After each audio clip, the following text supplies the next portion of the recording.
very good evening to you and welcome to Power Brief. Tonight, we still focus on the Revenue Allocation Bill standoff. And this time, we are joined by Mr. Alpha Chore, who is the Youth Senator, Trans Nzoia County, and also with Mr. David Mwangi, a political analyst.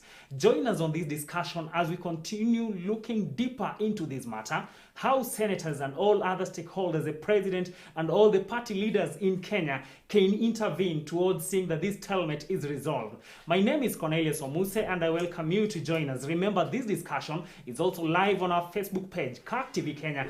Gentlemen, welcome back to Power Brief tonight. Thank you. Thank you. Briefly, let's try to look into this matter that is happening currently. As the days are moving on, the rates of infections are going so high, and it's happening at a time that the government has tried so much, putting in measures, awareness, buying of equipment, and all that is needed. What is really happening as far as the fight of COVID pandemic is concerned? Are people relaxed so much, or what is really happening? In summary, Mr. Mwangi. First of all, I'd like to thank you for welcoming us to this panel. And then to talk about COVID briefly. When you're a soldier and you're fighting in an army, Yep. and you're fighting an enemy that you cannot see, that is the hardest part of the fight. You don't know what to expect, you don't know where to target, you don't know what the enemy has, but all you know is that the enemy is killing, and the enemy is a killer.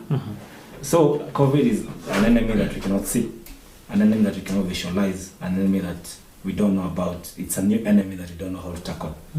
Those are the challenges that are facing us right now. So you'll find us right now we're in a state that whereby we are a third world country. We cannot ignore that. And the first world country is already also hit. And with all their abilities, with all their monies, with all their efforts, with all their research, we still don't have something that we can say it's fully tangible. The research is happening, but the vaccine may take another 1 year or so or longer to come. So as for now, we have to look for our own ways, our own innovations on how to control the spread. The best thing we can do is control the spread. And that is the only thing that we can do as for now, as we wait or as we wait for the research to continue. That is what I can say. But now the problem that is with us right now, let me say with our country, Kenya, people are already used to the rules and the regulations. People now are crossing the boundaries that have been set. People have been told to put on masks, 1 meter distance. People are getting used to that. And that's where the problem comes. Whereby you get used to something, and then now we'll have the enemy hitting us hard. That is it. Mr. Alpha, your brief analysis and also opinion over the same. As far as your environment is concerned, the people that you're interacting with, what do you think is really making this rate of infections to go high? Thank you, first of all, for inviting me and my colleague in this panel of this discussion. COVID-19, as we've come to know it, is a disease that we all know started way far in China. And until today, we can no longer talk about the disease being in China. It's all over the world. And Kenya, we've not been spared. We have our fair share of casualties, infections rising high and high every day. And what I can say is we Kenyans, we are slowly going back to our normal lives. That is why you're seeing the infections are going up.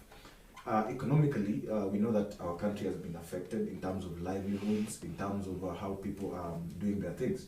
So initially, I think people were so afraid about this disease, and what they were doing is they were strictly following the laid down measures. But as time went by, things became tough. There was no food for people to eat. People lost their jobs and so on. So due to this, there's that pressure that people want to make a living out of everything that they can lay their hands on. I can say in the matatu industry, things are going back to normal. People are not observing the social distance. Others are even not wearing masks in public. If you look at the policy put in place, like the curfew, if you walk past 9 outside here, you'll see people walking outside. So that means Kenyans in general, they are not following the laid down procedures. So you can see from all these things now, the infections are surging up each and every day. But I want to thank the government also on the other hand that they are trying to do their best. Yeah. But out of their best also, there are those who are taking advantage of of the situation, also to take their selfish gains and so on.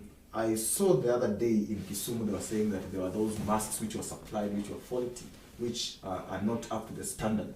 So if our medical practitioners, the soldiers on the front line, are not being protected to the maximum, that means the enemy is winning on one side, and this is due to the greediness and selfish interest of the people. And out of it, you see like there are those billions of money that were allocated to this fight. But until today, we are not seeing that sufficiency of those funds being utilized.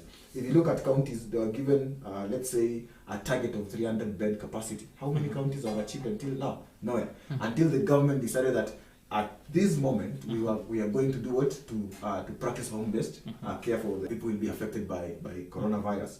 And for that matter, you see like people are developing paranoia, because if I stay at home, what is going to happen? And one thing that you should know, or we should note, is that the disease in itself is not a killer. What is killing people, or what is affecting people, is the stigma. If I go back to history of how HIV came into the world, during that time, even your own child, if you had a child and he or she contracted the disease, the people were running away from you. That is exactly what is happening now. So we have to change the perception that this disease is not a killer disease as people would want to portray it. This is just like, let's say, a flu that we haven't gotten yet, maybe a vaccine and so on. But the world is working so much hard so that we can get a vaccine. But as things stand now, maybe a vaccine will come maybe 18 months from today, if it has to follow all those procedures. But as things stand now, Kenyans and everyone in the world has just to practice what the governments are saying: social distance, wearing your mask, and all those measures that are put in place. Many thanks, Mr. Chore. Now we come back to tonight's topic about the standoff that is at the Senate. For the 7th time, actually the Senate could not agree on which is the way forward, and you realize what happened the other day when they voted for adjournment of the debate about the revenue bill allocation. Now, looking into what has been happening and the discussions, we want first to establish something here, beginning with Mr. Mwangi. Do you think what politicians, even though they are known for something, do you think what they're trying to come up with is for the sake of growing devolution or weakening it? What can I say? Some senators have the idea of developing devolution. Some are just completely off. They're just politicizing the whole issue. And my only major challenge and my major issue with this whole thing is when it comes to revenue sharing, it is not supposed to be politicized. We have on Kenya, we are Kenyans, all of us. We should sit down as Kenyans, think of the best solution. I won't say a winning formula is okay or not, but think on a best formula that will advantage all the counties. That is what I can say. We can say like for the past like 5 years, each and every year we've been having money returned back to the national government. But the same senators are fighting for more money to go to their counties. So I don't understand. You've not even utilized what you've had. You've returned more than some counties 1 billion, others 800 million. Yet, if you didn't utilize that, why would you need more as per now? Let's get something here now, Mr. Mwangi and Mr. Chore. These cases have been rampant, especially the year 2013, after the implementation of the new system of governance, now the devolution. Most of the county governments really reduced or returned money to the national treasury. And in most instances, they were not able to give sufficient reasons as to why those monies were returned, because the constitution is very clear on matters of how money is to be spent, the public involvement in making of the budget, all those asking of the questions. It is in the constitution. Now, what are some of these reasons that these counties have been giving as to why they're returning monies to the national treasury? Okay. During the promulgation of the constitution, that is 2010 constitution, we envisaged a situation whereby we wanted resources to go to common mwananchi, to trickle down there, because time immemorial since independence, what has been happening is development used to follow where power was coming from. But when we brought in the new constitution, we wanted now that notion of where power comes from, that is where resources go, to be demystified. What I can say is that in 2013, majority of people, maybe say leaders and even citizens, they did not really understand what devolution is.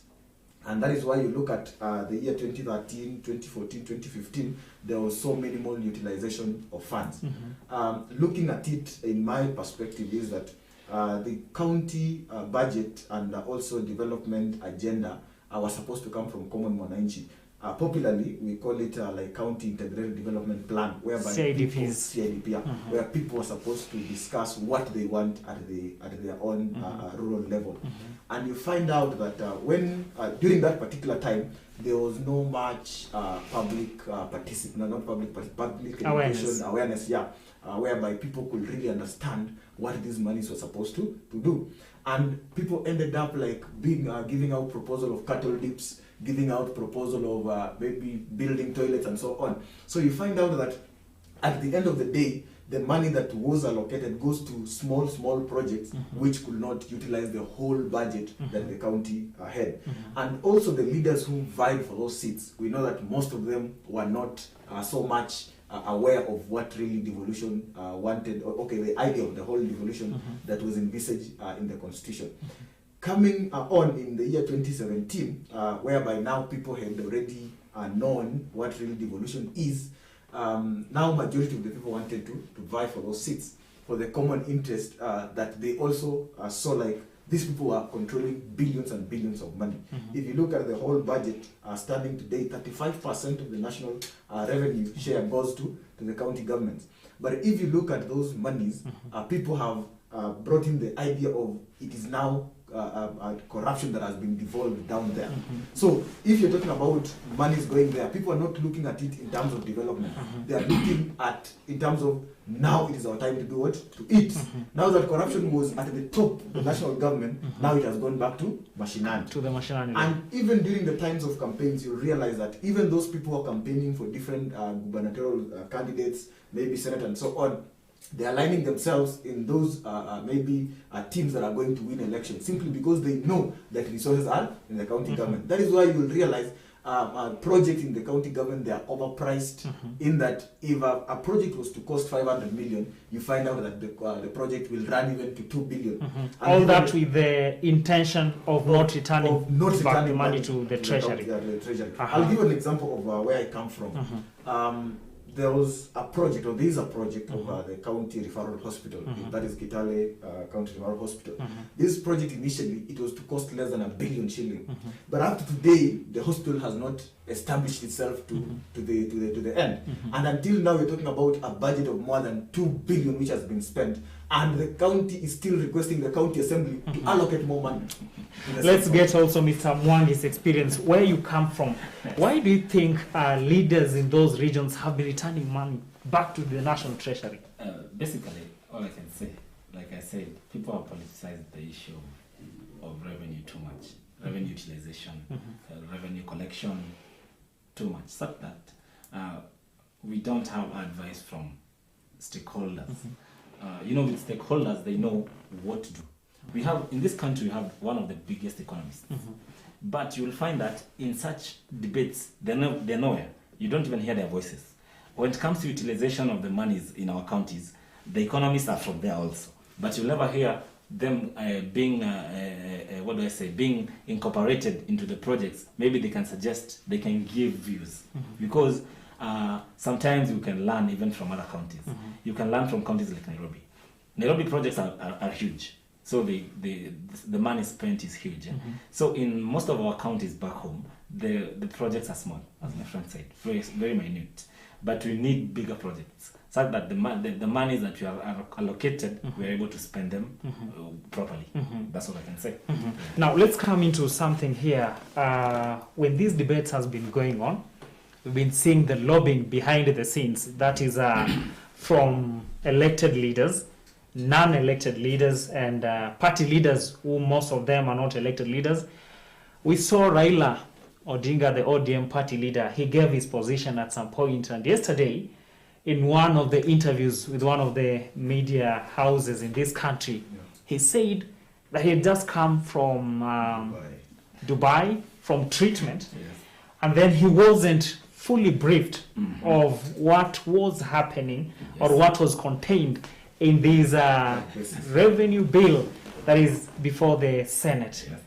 And a lot of interpretation is coming that those ones who are saying it's true when someone is sick, and then you are to give a position of importance to the nation, you'll have to do it. But then now there are those ones who are reading politics. Others are saying that he has borrowed a leaf from his political nemesis, that is William Ruto.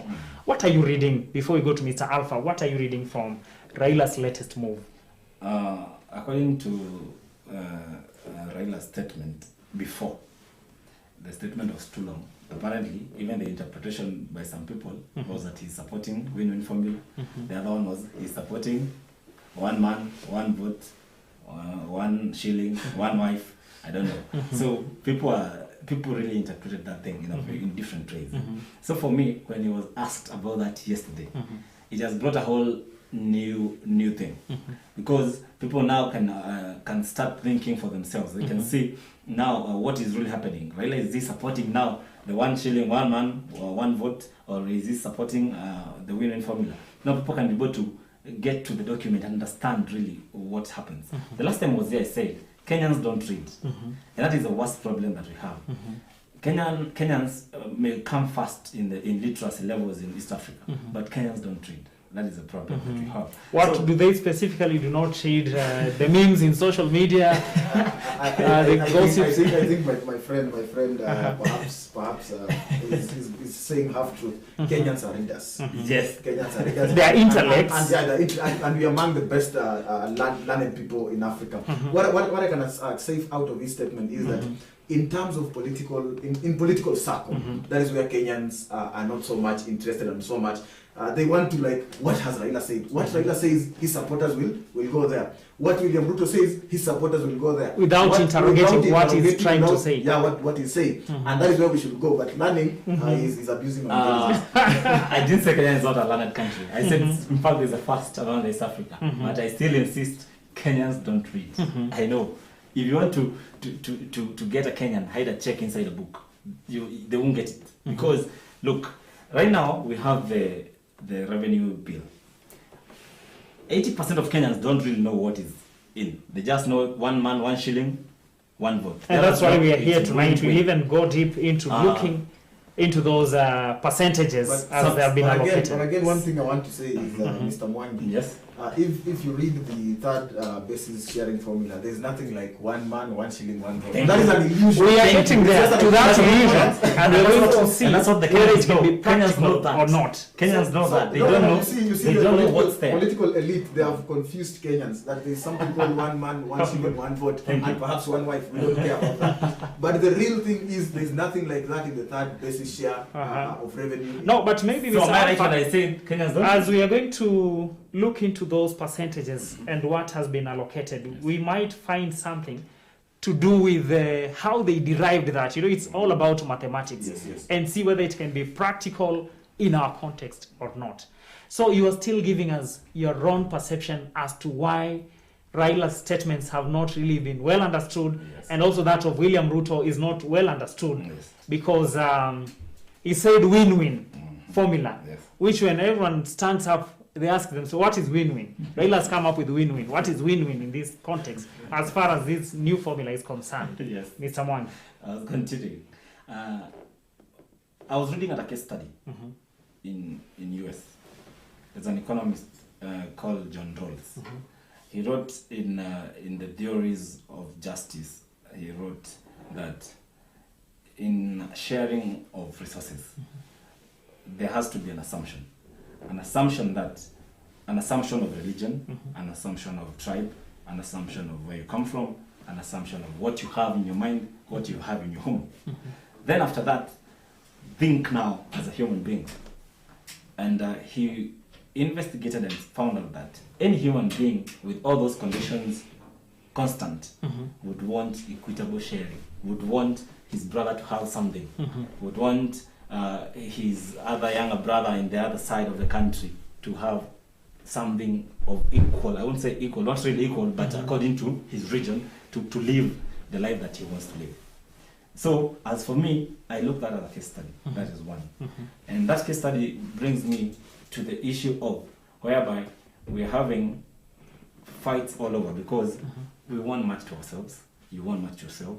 You don't produce much, you want much. I produce much, I want all of it back to me. And that's why we're having one. That's why people are having an issue of what did Raila say? What did Ruto say? Because already now, we have already decided to put this issue according to our political support. How the biggest problem that will the kingpins, what they are trying to say. Yes. Let's also get Mr. Alpha's view as far as Raila's current position is concerned. And what did you understand when Dr. William Ruto talked of win-win situation? First of all, because we are talking about Raila and the way he said that he was coming from Dubai from treatment, first of all, we want to wish him a quick recovery. And we are missing him in this political scene, his activeness. What I can say with what Raila said immediately he came back from Dubai, we understand he was in a vacation somewhere at the coast, whereby he pronounced his what he thinks about the revenue share of the county. First of all, when he came back, he agreed with what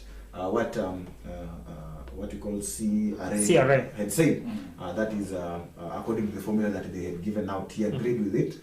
Which also Senator Irungu Kangata also, who is the majority whip, was also on that band where they wanted more resources to go to those counties which have high population, of which, according to the third basis, it's not even talking about population. What I read from Raila's statement is he was quickly to agree with his handshake partners. Remember, Irungu Kangata had said earlier on that if ODM and perhaps Raila do not support their formula or what they wanted, is they were going to opt out of the handshake. So Raila, in my opinion, he responded to that particular basis of share simply because there was a threat somewhere. We don't know, up to this day, and I said up to this day, we don't know exactly what this handshake is. So Raila was quickly to agree what the other side of the divide wanted. And that is why when he came back, he just said, yes, we do what? We go to that particular basis. But coming on, although the first time William Ruto talked about this thing was on his Twitter account, whereby he said win-win situation is possible, whereby we don't want a county to lose so that another one gains. He said practically we can have a win-win situation, of which in my own opinion also, we can have a win-win situation, which we will discuss later if time as we allows. come to part 2, we'll be looking so into that. In this particular sense, you see like those members of the parliament, particularly Senate, who had been de-whipped out of their positions, took a hardline stand. Even if their counties were gaining, they said no, we cannot allow ourselves to drag into whereby one county was losing and then another one was gaining. So it gained popularity. And I will blame Irungu Kangata. Irungu Kangata doesn't have that convincing power to members. If you look at the new Senate leadership, Ogisio is clueless. You look at Kangata, he's just there. You don't know exactly. If we had that vibrancy of Kihika and perhaps Murkomen, they could have convinced people otherwise. But it is a show of political might. Others will say like it is Ruto who was supporting the other side. But according to his statement, we can say perhaps it's not. So what comes? People are waiting for political outcome to say that mswada wa nani umegonga chini, and who is a winner, and also measuring other parameters. So if you look at the whole thing, where Raila Odinga is on the other side, and late yesterday he recanted his earlier stand, and he said like exactly there is no way one county can lose and another can gain. There is a way that each county can do what can win. So if I look at a political angle, you see like the handshake partners, they are sensing something. But again, on the side of William Ruto also, and those people who are supporting the other way, they are also cautious, because when you rise so much there's a way you'll come down. So there's no way you can win against your master. So if there's a position that William Ruto has taken from the word go, that win-win situation can happen, of which personally I support that win-win situation can happen. Many thanks, gentlemen. We go for a quick commercial break. As we come back, we'll be looking into the way forward, and we want to see what is this in this formula of the Commission of Revenue Allocation, and what is the way forward. The political leaders, that is the political party leaders, the head of state himself, the deputy president, and the senators, what is it that they can do towards seeing that this standoff is resolved amicably without anyone losing, anyone crying, or any other person celebrating? Keep on watching CAC TV.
Tunasikitika kutangaza kifo cha Beatrice Nyokabi Gishemu.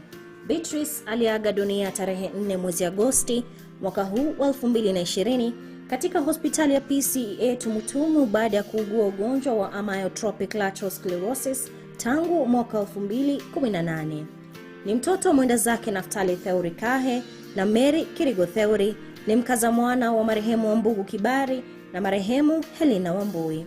Ni mke wa Daktari Joseph Gishemu Wambugu kutoka Lusoi, kaunti ndogo ya Kieni huko Nyeri. Pamoja walijaliwa watoto Helen Wambui Ndiangui, Isaac Gishemu, mchungaji Charles Gishemu, Anthony Mwangi, Mary Modhoni Kairu na Francis Ndegwa. Jamaa na marafiki wanapatana nyumbani kwake Lusoi kila siku kuanzia saa 9 jioni. Mazishi ya Beatrice Nyokabi Gishemu yatafanyika siku ya Ijumaa kuanzia saa 4 asubuhi huko Lusoi.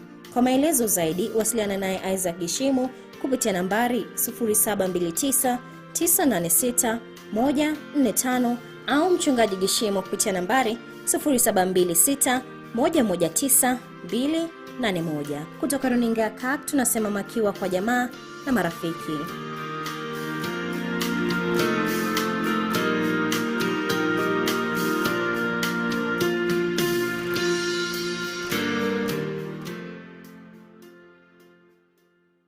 With COVID-19 pandemic, there are emerging issues: relationships, family issues, emotional challenges like anxiety and depression, lack of basic necessities like food, house rent, and such.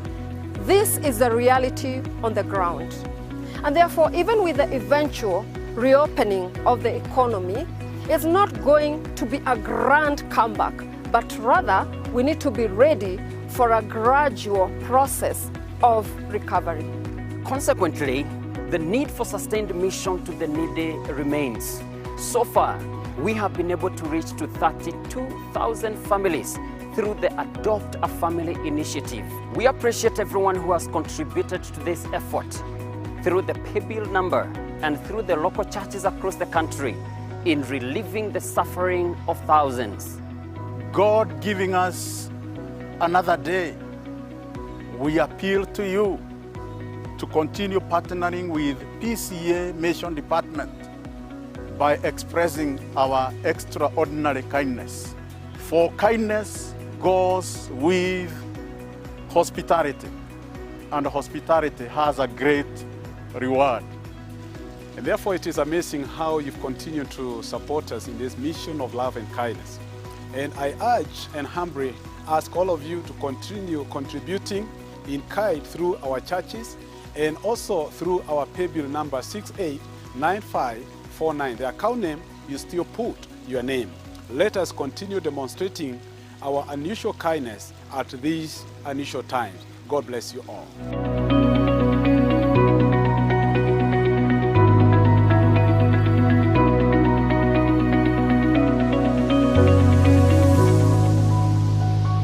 Are you looking to grow a business? CAC TV offers you a variety of advertising opportunities to suit your budget. Advertise with us today and reach your potential customers countrywide. For more information, email us on sales@cactv.org or call 0794 588 054.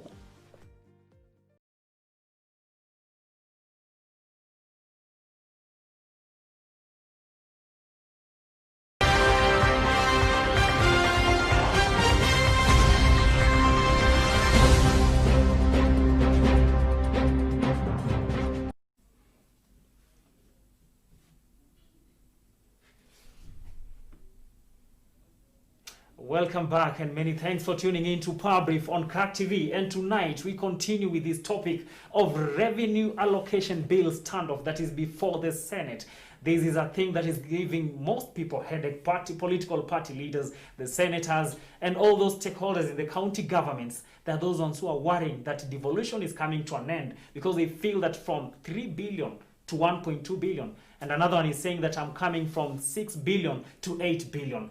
These matters have elicited debates all over, and that's why tonight we dedicate this moment with our guests, Mr. David Mwangi and also Mr. Alpha Chore, to see to it what is it that is in deepest core of this matter. Something is arising that majority of the Kenyans do not really take their time to maybe read and understand what is contained in different things, especially when it comes to politics, that because a kingpin has said let's go left, then they go left. But here on Power Brief, we take our time to look into the law and what is contained in these documents.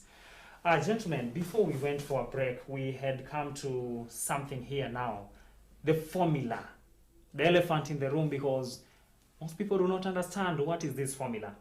But here, the CRA-based formula, it bases this formula on health, which was assigned 17% weight. That is a consideration. Agriculture came at 10% weight. Other county services like administrative and all those things came at 18%. Then basic share, 20%. Land, 8%. Roads, 4%. Poverty level, 14%. Urban services, 5%. Physical effort, 2%. And physical prudence came at 2%. So let's let our viewers understand exactly the CRA-based formula. What does it have when it talks of these percentages? As Alpha opens the floor, as we come to Mr. Mwangi, before we come to the 1 man, 1 shilling formula. Thank you once again. The CRA, and even before that, we had the first basis of share, we had the second basis of share. Right now we're having the third basis of share. Yeah. And out of this, what Kenyans should really understand is that what we are talking about for the share is only 316 billion out of the country's budget of 3 trillion. In fact, it is like a slap on our face that we are having 316 billion as money that is going back to our counties. Coming to this revenue share, I want to say this, that the counties that were having a lot of money, or rather they were getting a lion's share of these resources, were county from northeastern mostly. Those counties that historically we are told or we know they are considered marginalized. That since independence, maybe some of them even they didn't have a kilometer of tarmac road. But what I can say is that out of the 316 billion, each county was getting its own share. But later on, out of the third basis formula, we are looking at a way in which other counties, now that the formula has changed, we're looking at other counties which are going to gain more than the counties which were gaining earlier on, which in real sense they are losing. In this case also, we want to look at it this way, that in the first and second basis, we looked at marginalization as the basis. But now on the third basis, we are looking at other parameters that we are going to engage so that other counties also seek development. What Kenyans should understand when it comes to development, those northeastern counties, they were marginalized, yes. But at the end of the day, there are those functions which that 316 billion cannot do, which Kenyans are basing their argument. Like for instance, roads. Roads, majority of the roads classified maybe as class A, B, and C, they are under national government. And when counties from northeastern, they are saying that they never saw a kilometer of road since independence. In other words, we are lying to ourselves. In this case, the counties can still go on with their budget, but the national government also has a role to focus on those kind of developments. If you look at the third basis share of revenue, it contains three components, and this component one is service delivery, where health comes in as the bigger share. Two, we are talking about balanced development, and when we talk about balanced development, we are talking about roads, we are talking about agriculture and so on. And then the last one is incentives, whereby we are looking at if a county collects more money in terms of revenue, then they also have a higher share of the national cake. Now, if I look at the first component, which talks about service delivery, we are looking at counties like Nairobi. County like Nairobi, in terms of service delivery, it requires a lot of money.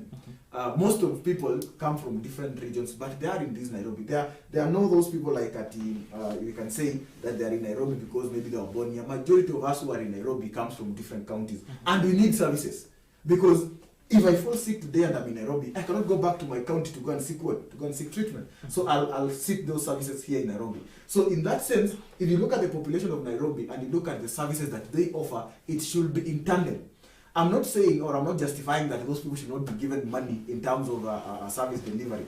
If you look at those counties, they might be having good hospitals. But the problem with them is that the distance you cover from your home to the hospital is the problem. But in Nairobi, the problem stands at, we are here, we are so many. If I go today to Pumwani, if I go today to Kenyatta National Hospital, what happens is that I'll queue for 5 hours for me to get services. But in Northeastern, someone will walk 5 hours for him to get a service. So this is bringing as justification of the issue of 1 month, 1 shilling is cropping in slowly from your argument. It is cropping slowly from the periphery. But this idea of 1 man, 1 shilling, 1 vote is not in the third basis share of revenue. Okay, it's we can call it is an euphemism. It's not anchored anywhere. Yes. Now, also looking at that now, coming to you, Mr. Mwangi, do you think the current formula, as compared to the past one that Mr. Alpha has elaborated, do you think this one will serve to balance the country in the right way economically, or it will now disadvantage some other regions? According to the perimeters, we need a look into that formula. Yeah. Because some of the areas which are disadvantaged, we may not look at in terms of kilometers, where you go, where you don't go, because also in such areas where we're saying that you travel far, in some of those areas, even people don't travel far, because also where the social amenities are is where people are crowded. The same way like Nairobi, if you go to Garissa town, the town is huge, because that's where most people come. So you'll find that if for them they don't have good service delivery, they will complain that also they are marginalized. So, and you'll find that, for example, if it's construction of a hospital, the same cost you use in Nairobi is arguably the same cost you use in Garissa. The only problem comes when we talk about maintenance, whereby in Nairobi you have very many people going to the same hospital. They need the same services that Garissa people need. In Garissa, you'll find that there are fewer people who will be going there for the service. But what would you do? I was discussing with people, and they were saying, let these counties, let us see the strengths and the weaknesses of these counties. We don't have the same weaknesses. You'll find that in Garissa, the problem there is delivery of women, labor. And you'll find in Nairobi, that one is not a problem at all. You'll find maybe in Nairobi, I don't know whether it's 100% or 98% deliveries at the hospitals. You'll find that in Turkana, their deliveries maybe 70% is at home. So their needs are different from the needs in Nairobi. Let us look at the counties. This has brought individually. us somewhere here, Mr. Mwangi and Mr. Alpha, when actually it has come out evidently that it's only 300, some paltry 300 billion out of 3 trillion. That is something to do with a very low percentage, not even 50, 10%. not even 20, something to do with 10%. 10%. So debates came up on how, from the colonial era, leave alone the issue of the first regime of the first president. History has come out, and some of the arguments from some of these scholars has been that when the colonialists came to Kenya, they chose places to go. The highlands, the northern highlands, some part of Rift Valley, some part of western Kenya. They didn't go to some of those other places because actually, you know why they were here. They needed resources for their industries back at home. And that's why you could realize that the railway, kiangalia natoka coast, itaenda hivyo to Nanyuki, to Nyahururu, to Kitale, those places that they could go get their things and they take it to where they were taking it to. Now, there are those ones who are arguing that this formula, as it has been about devolution, those regions that were receiving, like Turkana was receiving high amount of money, that let it remain at that just because of devolution of the 300 billion. What is your take on that? Looking back into history, coming into the regimes that have been there, the first president, second president, third president, and apart from the fourth president who has actually served under a devolution structure. Okay. As one who comes from one of such regions, that is Mount Kenya, whereby the sound is that we need more resources because we give much. To some extent, there is some truth, because most of these times we've been disadvantaged. as an area. Maybe my friend can elaborate what he's talking about. Yeah, giving much. let him elaborate, then you get a chance to interject. Okay, when we talk about now the revenue collection, let us now change. The revenue collection in Mount Kenya, in parts of the Rift Valley, Mombasa also, I may put it in, it accounts for around 80% of what we have in this country. So I think I'll beg to differ. I'll just beg to differ with him. When you talk about giving much, I think Mount Kenya is getting it wrong. This one started all the way, it should be in 2018 when the Mount Kenya members of parliament and leaders elected, they went to Naivasha and they talked about them contributing 60% of the national GDP, which is a fallacy. That is not fallacy. It's not true. In this country, we all know that VAT is the one which is contributing the largest share of GDP. I don't refuse VAT is contributing the largest, but there's a question here. What is the VAT collected in what area and in what area? Those are some of the arguments that we brought up. Like now Nairobi, if you count Nairobi, VAT collected in Nairobi, you cannot compare it with another county. The revenue collected in Garissa, you won't compare it. The parameters may be the same, but the figures will never be the same. I will say this. When you talk about VAT, whether you come from Murang'a in Kieni, whether you come from Loitoktok in Turkana there, whether you come from Mombasa, Lamu, or anywhere, let's look at it this way. A bottle of water. Yes. A bottle of water sold in this country. Yes. The person paying VAT here in Nairobi, the amount of VAT paid here in Nairobi is the same amount of VAT paid in Turkana. Is the same amount of VAT paid in Mombasa. So we cannot say that the people of Mount Kenya are paying, are having a large share of what? Of VAT. And one thing that people of Mount Kenya should understand is that they are talking about they are the people who are contributing much in terms of agriculture. Still, import tax is higher than even agriculture. Let me Mombasa contributes more than even the central. Let me argue with him before on his issue before we move on. He said VAT on a bottle of water is the same in Mombasa, in Kisumu, in Eldoret, which is a fact, right? That's true. But my question is, how many bottles of water we drink in Garissa? How many people drink the same water in Nyeri or in Central? If we argue that way, we shall see that more bottles then will be in Central. You know, we are not talking about. No, that's what we're not talking about. We're talking about more bottles. That's what we're talking about the population and what we give. let's get about Mwangi's argument and Mr. Chore's argument. Mwangi, is your argument pegged on the issue of population? Exactly, that is where he's going. Population? Yes, I Or can. what you feel a particular group of people in a certain region are contributing more and others are not contributing more? Because one thing that will help us establish the truth here is that how Kenya raises its revenue. Yes. How does Kenya raises its revenue? Or what is the highest revenue source of Kenya as a country? If you use parameters like VAT, we have to bring in population. We have to.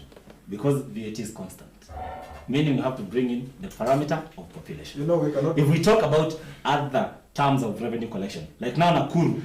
So let's get something here. A region, you're arguing that a particular region produces more. Yes. Okay?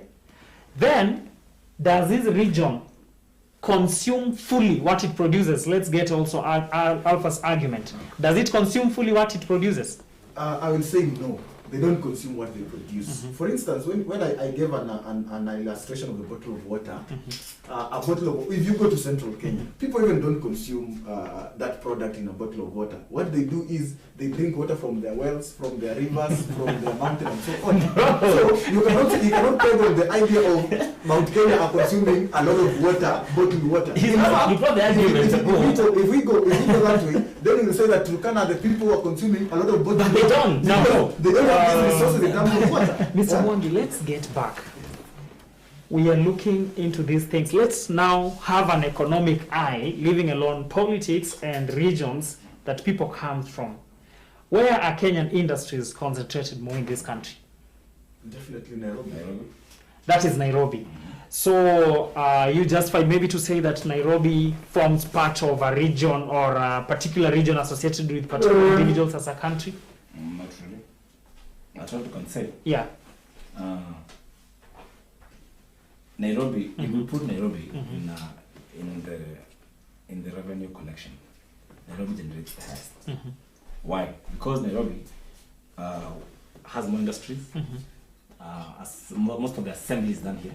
It has a larger population. You cannot argue about that. So it has a larger collection, meaning it should have also a larger share. But also you may look at some of other factors. Nairobi is more developed. You may look in other regions are not even developed. And that is also another way that we have to look into the issue of how do you develop also those areas so that even the people who are there, they may not feel marginalized. And that's why you could see people now are ganging up to say as you're marginalized, we will not be having much money. Others are saying as we're marginalized, we produce more, we get little.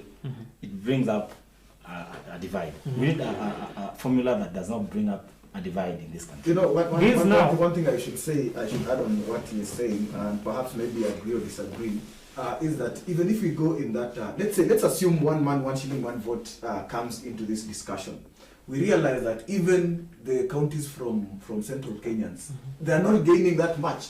Out of the first 22 counties which are gaining, I think there are only 3 counties from central Kenya. And that begs the question, why are they so much fighting for that particular basis to be used? In this case, if that formula has to be used, then a county like Nairobi will top with almost 30 billion as the revenue share that we will have. A county like Elgeyo Marakwet will only get 32 billion as their share. So I really don't understand why the Mount Kenya faction will still push so much to have these bases passed on, and really out of it, their counties, only the counties that are gaining are 3. I really don't understand that. So according to what is coming out evidently is that politics is taking the center stage. Not really, okay, politics has to dictate such a process. But at the end of it all, is it politics of selfishness as usual? I will say yes, it's politics of selfishness. And I want to really thank the 3 senators, specifically Mutula Kilonzo, Sakaja, and Ledamo Lekina. In this case, perhaps they have put their differences aside and they've said, let's have a discussion. And where you've said win-win situation is possible, and indeed it is possible. And in this case, I'm talking about, when I say win-win situation is possible, in my own understanding and my own view, and if at all CRA had come down to people to ask for their views, maybe some of us could give them even an idea of what they could do for each county to gain. First of all, we understand that there are counties that have been marginalized for a very long time. Those are northeastern counties and so on, Mombasa, historical injustice and so on. Counties like in Nairobi, let's say the larger Nairobi metropolitan, Kiambu, Nairobi, Machakos, Kajiado, these counties have been gaining more and more in terms of development from the national government. One, for all of us to have a win-win situation, I am looking at a situation whereby the 316 billion from the national government can retain the share, the formula that was there initially, the first and the second basis of share of revenue, whereby each county should get what they were getting before. Now, if we have to make all of us win, is that the national government should at least increase the county share. Let's say out of what they're getting, right now we add another 10%. Out of this 10%, what happens is that now that formula can apply, whereby we can say now the third basis can apply on this 10% that the national government is adding on top of the money that the counties are getting. In that particular situation, we are looking at whereby all counties will be gaining. Even if you gain 200 million, even if you gain 50 million, that in its sense will be a win-win situation. That's why Two, in the second win-win situation is that the national budget that remains out of the 3 trillion, 316 billion goes to the county government. There's this share that remains, 2-point-something trillion remains. Where do these monies go? If we have to have a win-win situation, the national government also should come up with a way in which development can concentrate also in those other regions. In this sense, we are looking at a situation whereby if the people of Garissa are saying we don't have roads, the national government now can, out of their budget, take their money to go to and develop roads. Look at it this way. We are having an expressway from JKIA through James Gishuru all the way going to Naivasha. Nairobi already, yes, we agree that it is congested, but the government is getting it wrong. Perhaps if we had an SGR in this Nairobi, movements could be easier. Even that James Gishuru road that you're talking about, an expressway, not common one will be using. Yeah, they're saying you will pay for you to do it, to use that particular road. If a kilometer of that road, the expressway, it's only around how many kilometers? 26 kilometers? And we're looking at a budget of more than 26 billion. That means a kilometer of the same road costs 1 billion. If you go to Northeastern, the budget even, that 316 billion share of revenue cannot construct a road. So we cannot say that yes, road is part of the third basis of the share, but out of the 20 billion they are getting, or 15 or something, it cannot construct those particular roads. In this case, the national government also should take an initiative to develop those particular places. And where I stand is that the national government doesn't have that willingness. It doesn't have that force to go and develop those particular counties. We are just concentrating here and there. Nairobi County in itself can build road. The revenue that Nairobi generates is enough to build its own infrastructure. Let's come into something here now as we come to wind up. Let me adjust something to his point. As we do all this, we should also look it from behind or from backwards. We should look at what parameters do counties have to collect revenue. We have Nakuru. Nakuru is the most improved, was the most improved county in terms of revenue collection. Let us have other counties also automate the revenue collection. Busia is is a populated county, but it has the poorest, one of the poorest collection methods. Let us also automate that, so that even if people are asking for more, let them also give more. And besides, before you talk even of collection methods, you collect what is available. Yes. True. Money might have been sent to some of those counties that you've mentioned, but at the end of the day, there are certain factors in between that makes this money not to find value. Because devolution, going there to improve agriculture at some point, to improve feeder roads, to improve health, to improve all those aspects so that people are able to actually generate wealth. But if it doesn't come there, then you realize that even however much you have the best methods of revenue collection, you'll only collect what is available. Now, the topic tonight brings us into something of accountability, responsibility, awards and rewards. Because there are those people who are feeling that it is time we reward those counties that proves that they are able to use the money that have been sent to them properly, and at the end of the day, that what you're able to generate is what you'll also be able to be rewarded to. Let's get some of your views as we come to the winding up of the show. Ms. Alpha, do you think that can help at our situation? First of all, let's understand that each county has its own capacity in terms of what they produce, in terms of what the economic activity is. If you look at my county where I come from, it benefits majorly on agriculture part, whereby they're saying agriculture should be considered as a way of revenue share. What CRA forgot is that agriculture is a wider thing. Agriculture is not just about crops. It also has the element of animals. Whereby, if you're talking about agriculture, let us not just focus on maize plantation, maybe coffee or something. In Northeastern, they have a different way of life, of which we cannot marginalize them because they are rearing animals, because they are pastoralists. No, that is agriculture in itself, and that is their way of living. That is their livelihood. That is their economic activity. So in this sense, the CRA will envision a way in which also the economic activity is taken into consideration. Again, if you look at it in the broader perspective, we are looking at a way in which maybe those counties which are gaining in one way or another, also they need money. They need money in this sense. If my county, for instance, is gaining more than, in that CRA formula, it's gaining around more than 700 million, it will be a good thing. But it will not be a good thing where my county is gaining and another county is losing. And that is why I brought in the aspect of the win-win situation is possible.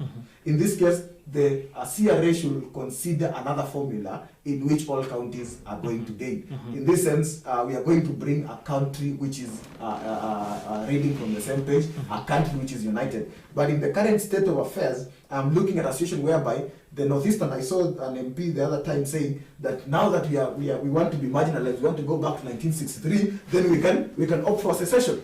If we all go for a secession, then I think everyone will stay in their county, everyone will generate their own revenue, and everyone should have their own government. Of which there is a debate or a discussion, we don't want to go there. We don't want to find ourselves in that particular situation. Whereby maybe even before 2017, even Raila was saying that we want to split the country so that there is Kenya for the other side, and then there is Kenya for the other side. We don't want to go Let's there. get Mr. Mwangi's proposal and also his views on this matter of rewards and accountability. Is it time that those that does well are rewarded, or things to remain as they are, unapewa hiyo pesa, then tumia vile unataka as days goes on? And Ms. Alpha has not really mentioned about those counties that have been considered marginalized and billions of shillings have been pumped there, and situation seems to be the way they were some time back. I will come back to you. Really, we need to look at things in a different way. Time is moving. We need to look in things in a modern way. If, for example, a county was getting too much money such that they didn't even utilize the money, they returned it to the treasury. One of the things is that county also, they should be able to explain to us and tell us why does this happen. Why would you ask for more money, yet even the money that you've been allocated, you cannot even utilize it? Let me tell you one thing. If you see a county returning much money, that there's an issue of accountability. They fear using the money, or they don't have projects to use the money, so they cannot account for the money. Today, if I give you money, 1 million shillings, Mr. Omuse, I tell you use this money. If you are able to use it, what you do, you return it to me. But if you can utilize the money and you know how to use it profitably, you will utilize it to the last coin. So we have an issue of counties not being able to use the money that they are being allocated. Number two, also, the counties that are giving much, true, they need rewards, but what type of rewards? You know, sometimes you may reward a county too much, and then the county that maybe does not give too much, of which its ability cannot reach the other county, will be disadvantaged. Let us look at the disadvantages that we have in counties. Let us look at the power that they have. What can they raise? Can we maximize what they can raise? We should be looking at it in terms of percentage, not even sometimes in terms of money. If we look in terms of percentage, does Garissa, is that the optimum or the maximum that they can They can reach? Yes, let us. Or is there room for them to? Yeah, is there room? What have you? Let us look at Busia. Is there room for them to raise more? Why should they be given much if yet they're only giving us 20% of what they can give? If we look at things at individual levels of each county, we shall not be growing one Kenya. Yes. Many things, Mr. Mwangi. Mr. Alpha, there's something that you ran away, but I'm bringing you back. the matter of accountability, that these billions have been parked and situation kwa ground is different. How does it come now to help as far as devolution is concerned in Kenya? In my own opinion, when it comes to accountability, let me say a county has been given 3 billion and you're unable to utilize that money. Let's say, I want to use Kitui as an example. Last financial year, they returned close to 1 billion shilling. Also, when you're talking about rewards, I think reward should also, there should also be a punishment. Let's say a punishment, kind of a punishment. If there's a reward, then there should be a punishment. If Kitui County returned 1 billion last financial year, then they should be denied that 1 billion in the next financial year. In that either going or twice, they were being given 3 billion and they returned 1 billion. This time they should be given 2 billion. So that we can really know and understand that they can utilize that 2 billion. So I really didn't want to run away. But to me, professionally, I'm a teacher. Where there is reward, there should be a punishment. So if a county fails to utilize money, then that money should be taken out. Even in the Bible, they'll say, if you're given to, or if you give, if you're given and you are able to bring more out of it, you should be given more. Now, finally, we come into conclusion because time is not on our side, but parting shot from all of you in a few seconds. This matter is the lobbying table one more time. It's before the Senate. Counties' activities have been stalled there because money is not going there until this issue is solved. Let's get from both of you shortly what do you think should be done to end this stalemate? Like I said at the beginning, let us look at it in a wider view. Let us involve our economists. They're sharp people. There are people in the ground who have the knowledge. Let us not politicize this issue too much because it should benefit each and every Kenyan. Let us not be selfish. Let us look at it in a way that what if I was born in that region? What if I was not born in a region where we're supposed to, where we can generate more? What would have happened? And then let us look at it at a Kenyan way, whereby no county should be disadvantaged. Also, no county should be disadvantaged in terms of being given less money or less gains. And also, let us not look at an issue whereby we're having too much money going to one side, whereby there are no returns. Yes. Many things, Mr. Mwangi. Mr. Alpha, briefly as we wind up the show. I want to say this, that as much as I say the win-win situation is possible, in the current 316 billion, win-win situation is not possible. As it stands, win-win situation is not possible in 316 billion unless the national government does, let's say, it gives out more money out of the on top of 316 for each county to be added based on the third basis of share of revenue. But as it stands, I want to urge different class of politicians, from different side, that let us tolerate one another. Let us understand the situation of the country right now. With COVID-19, even the national government does not have enough money. Let's put aside the issue of corruption and so on. There is not enough money. Even the revenue that is projected to be collected this year or this financial year is going down. So let us have a sober discussion. In this sense, I will urge the CRA, I will urge the other divide to consider what has been happening before. Let us retain the first and the second basis of share of revenue, so that when things come back to normal, we can have a discussion whereby the national government can raise the percentage that the county governments are getting, perhaps maybe a 10% on top of what they're getting today, so that at the end of that 10% will be what we are calling the win-win situation. But as things stand now, let us not bring too much politics in this case. It's going to divide us more. And in this sense, at this particular point in time, whereby we are going to an election in 2022, we don't want to be divided by petty things. Let us stand together. Let us understand one another. And perhaps we should not fuel so much animosity amongst ourselves. But again, on the other side, I want also to urge the House leadership, Pogisio and Irungu Kanata. They should take a neutral ground. They should have that oneness and unity in their mind. Perhaps we can move forward. And all of us, let us pray for our country. Let us say that in this case, there's no one who should be losing. We are brothers, we are sisters. and one Kenya under God. Thank you. Many thanks, gentlemen. True to the spirit of the Constitution, which states that power or the sovereign powers lies with the people, they have taken their time to be here and to speak to their leaders, that is the representatives, when the Constitution at the same time gives them the mandate to represent their views. It's been a wonderful discussion that has given insights and what is it all about, the third revenue allocation formula that is before the Senate. We appreciate your overwhelming responses on our social media platforms. From me, Cornelius Omuse, till next Thursday, I wish you a very good night.